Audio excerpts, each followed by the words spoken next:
भगवान की कथा सुनने से पहले भक्तों की कथा सुननी चाहिए, क्योंकि भक्तों की कथा सुनने से हमारे आपके भीतर भी भक्ति आती है।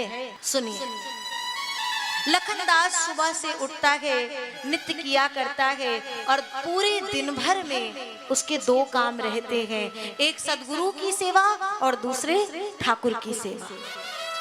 इसके अलावा उसके पास तीसरा कोई काम नहीं है। दिन पे दिन व्यतीत होते हैं। रघुनाथ दास जी अपने शिष्य से इतना प्रेम करते हैं कि सरकार उसको कहीं अपने नेत्रों से ओझल नहीं होने देते, निरंतर उसको अपने आंखों के आगे रखते हैं। लेकिन एक दिन एक बात घटती है कि अयोध्या से तमाम संख्या में कई संत चार धाम की यात्रा पर जा रहे थे। खबर आई, रघुनाथ दास जी को पता चला, तो खबर लखन के पास पहुंची है। तो लखन दास के हृदय में बात आई कि क्यों ना हम भी ये चार धाम की यात्रा पर चले जाएं। लखन दास को पता चला, लखन दास ने इच्छा जाहिर की, गुरुदेव आज्ञा दें, मेरी बड़े दिनों से इच्छा थी, पता चला है तो मैं भी चार धाम की यात्रा करना चाहता हूँ। गुरुदेव कुछ पल मौन रहे और फिर कहते हैं, लखन सच में तेरी जाने की इच्छा है? हाँ गुरुदेव, वर्षों से इच्छा है, बस आपकी आज्ञा मिलने की देरी है। गुरुदेव ने कहा, ठीक है तू जा, अगर तेरी इच्छा है मैं तुझे धाम की यात्रा के लिए रोकूंगा नहीं, लेकिन एक बात है, मेरी आज्ञा है, मेरा आदेश है, बस तू ध्यान रखना। और दूसरी ओर विनती भी है, क्या? चार धाम जाना, लेकिन भूल से भी वृंदावन न जाना। लखनदास को लगा आखिर वृंदावन में ऐसा क्या है जो गुरुदेव ने मना कर दिया है। लेकिन गुरुदेव की बात है, हाँ करके और लखन वहां से चल दिया। सरकार चार धाम की यात्रा हुई, अनेकानेक संत बीच में चल रहे हैं और हमारे लखनदास भी चार धाम की यात्रा करते हुए आगे बढ़ रहे हैं। कहते हैं, बद्रीनाथ धाम से जब ये लौट के आने लगे, हरिद्वार से लौट के आने लगे, संतों में आपस में मंत्रणा बनने लगी कि यहाँ से सीधे वृंदावन चलना है। लखन के मन में तुरंत बात आई कि गुरुदेव ने मना किया था, तो क्या करूं? हमारे गुरुजी ने मना किया था कि पूरी यात्रा करना, लेकिन वृंदावन नहीं जाना। संतों ने कहा, अरे अरे गुरुजी ने मना कर दिया होगा, शायद तेरी परीक्षा ले रहे हो। ऐसा अवसर बार बार नहीं मिलता है। अब इसके बाद यात्रा का शुभ अवसर कब बने पता नहीं। चलो, वृंदावन बिहारी जी बुला रहे हैं। चल दिए और जाकर के सभी रात्रि में वृंदावन में विश्राम करते हैं। और प्रातः काल सबने हल्ला होने लगा, शोर होने लगा, जल्दी जल्दी नित्य क्रिया को संपादित करो और जल्दी चलो, बिहारी जी से मिलने चलना है, बिहारी जी का दर्शन करना है।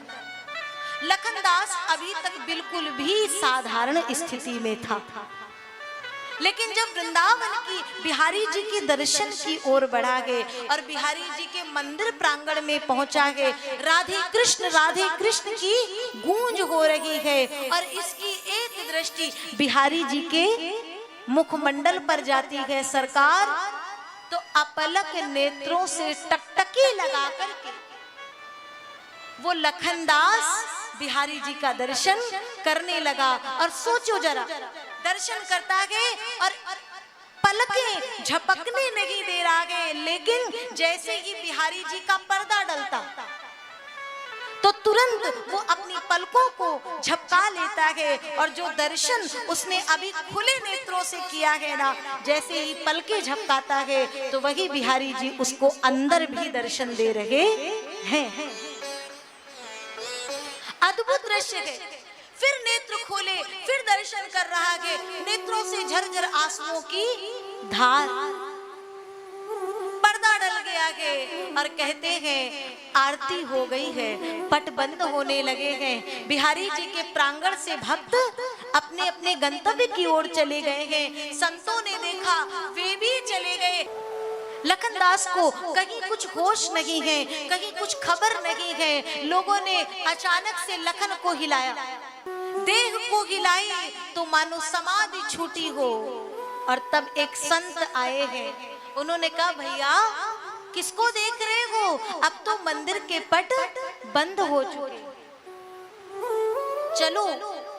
लखनदास के नेत्रों से आंसुओं का समुद्र फूट पड़ा।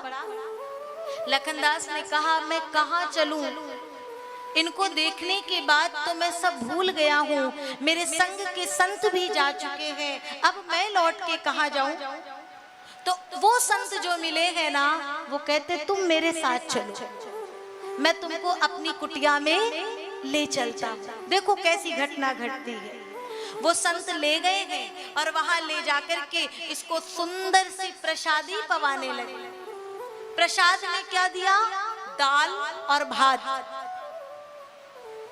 दाल भात रखा और एक तरफ उसी पात्र में दूध भात रख दिया है। दूध भात को जैसे ही देखा, संत ने कहा लखन पाओ। लखनदास ने देखा, बोले नहीं, हमारे गुरुजी ने मना किया है।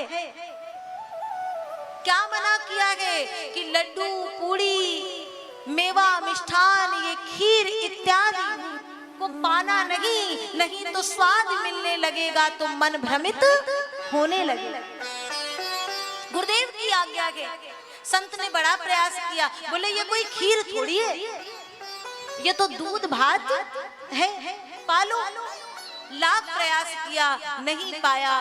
सूखी रोटी लेकर के आए। लखन ने बड़े प्रेम से भोग लगाया और फिर उनके लिए पूरी व्यवस्था की, विश्राम की। लखन ने कहा नहीं नहीं, आप अपनी पर्णकुटी में विराजो, मैं तो बाहर जा रहा हूँ। गुरु की एक आज्ञा का उल्लंघन तो पहले ही कर चुका हूँ, अब मैं किसी व्यवस्था को स्वीकार नहीं कर सकता।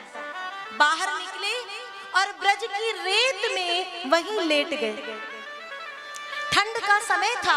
उस संत ने देखा तो आए और लखनदास के ऊपर एक बड़ा सा कंबल डाल दिए। लखन के नेत्र बंद हैं तो पूरे के पूरे नींद में, स्वप्न में उसे केवल बिहारी जी, बिहारी जी, बिहारी जी दिख रहे हैं। प्रातः जगाने लगे। सुबह बड़ी देर हो गई है, संत बार बार जगा रहे हैं कि अचानक जब नींद खुली तो मुख से आवाज निकली, बिहारी जी, बिहारी जी। संत ने कहा अरे लखन जल्दी उठो, बिहारी जी का दर्शन करने नहीं चलना है। लखनदास ने तुरंत उसी कंबल को ओढ़ा और बोला तुरंत चलो, अभी दर्शन करने चलना है। संत ने कहा नहीं नहीं, अभी नहीं, अभी तो नित्य किया करो, स्नान ध्यान करो और फिर चलेंगे बिहारी जी के पास। ठीक है, जैसी आपकी आज्ञा। सरकार चल दिए बिहारी जी के दर्शनों के लिए। बिहारी जी करने लगे। पुनः पहुंचे, आधे पागल तो हो ही चुके थे और जब दूसरी बार बिहारी जी के द्वार पर पहुंचे तो सरकार बिहारी जी के प्रेम का रंग कुछ ऐसा चढ़ा है कि लखनदास इस समय तो सच में पूर्ण रूप से पागल हो चुका है। मंदिर से बाहर तो बिहारी जी, दाएं बाएं गिरता पड़ता केवल बिहारी जी। लोग, छोटे छोटे बच्चे उस लखन की खिल्ली उड़ाने लगे, हंसी उड़ाने लगे, लेकिन कोई लखन के लिए फल ले आए, कोई कुछ ना दे। अच्छा पूछे तो भी बिहारी जी, बुरा कह दे तो भी बिहारी जी, उसको हर वस्तु में, हर शब्द में केवल और केवल बिहारी ही दिखता है। एक दिन हमारा वो संत बैठा है तो लखनदास ने पूछा, एक बात बताओ भैया, तुम हमारी इतनी सेवा क्यों कर रहे हो? देखो जरा, लखनदास तो पागल हो चुका है, लेकिन लखनदास पागल है बाकी बिहारी के लिए, और वो जो संत लेकर के आए हैं वो संत पागल हो गए लखनदास के लिए। रोटी बनाना, टिक्कड़ बनाना, उनके वस्त्रों को धोना, उनका बिस्तर लगाना। सोचो, वो संत वस्त्र धोते हैं, बिस्तर लगाते हैं, रोज उठाते हैं, कभी कभी स्नान भी करा देते हैं। अद्भुत कृपा है। तो लखनदास जी ने पूछा, तुम इतनी सेवा क्यों करते हो? संत ने कहा, सच सच बताओ। बोले हाँ हाँ। बोले हमारे गुरु जी ने कहा है तुम्हारी सेवा करने के लिए। अच्छा, तो हम ये तो नहीं पूछेंगे कि क्यों कहा है, कैसे कहा है, तुम अपना नाम बता दो।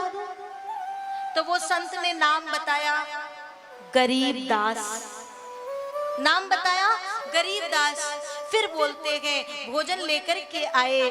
तो गरीबदास लखनदास के लिए भोजन बनाते हैं, तो कभी दाल में घी डाल दो, कभी रोटी में घी लगा दे। लेकिन लखनदास जैसे ही ये भोजन देखे तो वो भोजन ना पाए, क्योंकि स्वादिष्ट भोजन करने से कहीं मन भटक ना जाए, भोजन नहीं करते हैं।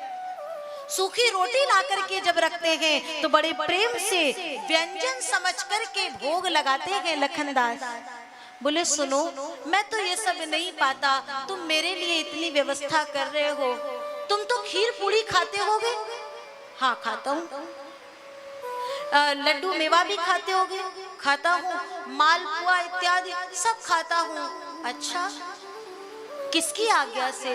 बोले हमारे गुरुजी की आज्ञा है कि तुम जो प्रेम से दे, जो वस्तु दे वो तुम स्वीकार कर लेना।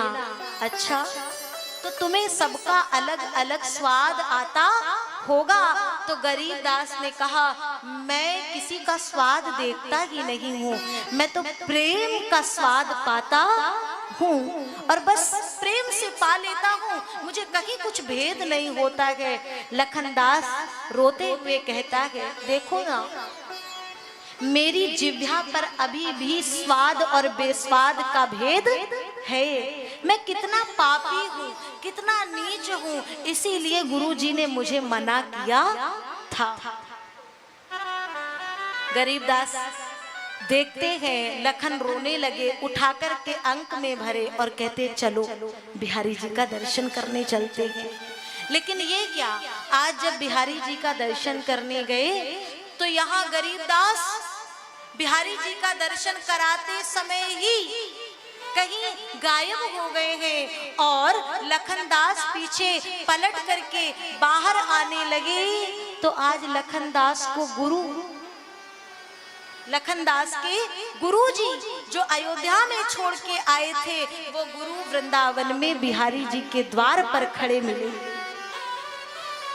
लखनदास के हाथ पांव कांप गए, चरणों में गिर गया। प्रभु, आपने मना किया था, लेकिन क्या करें? बिहारी जी ने बुला लिया और बिहारी जी कहते कहते गुरुदेव के चरणों को आंसुओं से भिंगा दिया गया। गुरुदेव रोते हुए कहते हैं, बावले बस इसीलिए मना कर रहा था कि वृंदावन ना जाना, क्योंकि वृंदावन जो एक बार चला जाता है वो फिर जगत की दृष्टि में पागल ही हो जाता है और उसके पागलपन को ये जगत के प्रपंच में पड़े लोग समझ नहीं पाते हैं सरकार। बस इसीलिए इनकार कर रहा था, मना कर रहा था। लेकिन कोई बात नहीं, अब तू आ गया है, अब बिहारी जी तुझे यहाँ से जाने नहीं देंगे। एक बार जो बिहारी जी की शरण में चला जाता है, अगर उसके हृदय में पूर्ण समर्पण है तो मैं कहती हूँ बिहारी जी उसे कभी लौटा करके कहीं और भेजते नहीं हैं, अपने अंक में भर लेते हैं, अपनी गोद में स्वीकार कर लेते हैं। गुरु ने पूछा, तेरी सेवा कौन कर रहा है? बोले गरीबदास मेरी बड़ी सेवा करता है, चलो मैं आपको पर्णकुटी में ले चलता हूँ। लेकर के चले, ये क्या, पर्णकुटी गायब है, पर्णकुटी गायब है। आसपास लोगों से पूछा, लोग तो किसी गरीबदास को जानते ही नहीं है। दोनों गुरु और शिष्य नेत्रों से अश्रु उड़ेलते हुए सरकार धड़ाम से गिरे, क्योंकि वो गरीब दास तो हमारे गरीबों के दास श्री बांके बिहारी थे जो आकर के लखनदास की इतनी सेवा किए। इसलिए मैंने कहा बिहारी जी के चरण गहोगे तो स्वयं बिहारी जी तुम्हारे हर पल में, बुढ़ापे में नहीं, बचपन से लेकर के और तुम्हारे अंतिम तक तुम्हारी सेवा करेंगे। तो सरकार बिहारी जी पर भरोसा रखो, भरोसा रखो, बिहारी जी कभी तुम्हें भटकने नहीं देंगे।